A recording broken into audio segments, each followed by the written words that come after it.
like we came from doing all the stuff that they touch now, right? For the most part, like we got in all that stuff, and we were. So I think being a good leader in a creative situation or a business, sales, whatever, is like, have you been there?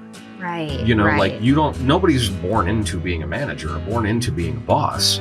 That's not what I'm saying. But I'm saying, like, I think everybody has a different path, and that path helps when you have people work for you, because they know, like, okay, they get it. Well, yeah, and they can actually come to you and have a really good conversation around their day-to-day. And like, if they need, I don't know, if you need to have their back in a conversation with, let's say, a client, and kind of like, maybe they're not in the meetings, but you are like, okay, download all this information to me. I respect what you do day to day. I love media buying, you know, and that's not always the case. Right.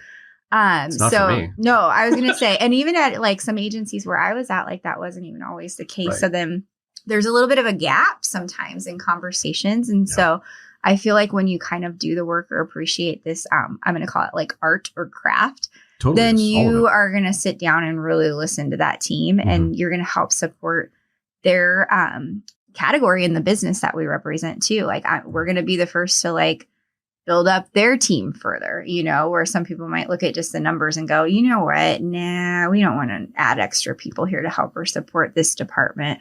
It's like, no, I mean, you know, if you appreciate what they're doing and you can have a good conversation around it, like we've been really good about like understanding that and like building the teams, getting software to help what they do day to day, you know, even our team, when they originally wanted to take digital in-house, that was something I was a little nervous about. I'm like, we've always used partners, but I mean, they did a really good job, like stating their case and, you know, having data to support and back up that information. And then in return, it helps our clients immensely because we approve and listen and, you know, activate, and it cuts their cost per thousands down in half. So I think having those conversations, like you said, like listening to your team has helped us. Yeah, it's been great. I just, that whole thing, I think that was an important part of our sort of agency DNA, I guess, or, you know, you and I started up. Yeah. Everybody's got a seat at the table.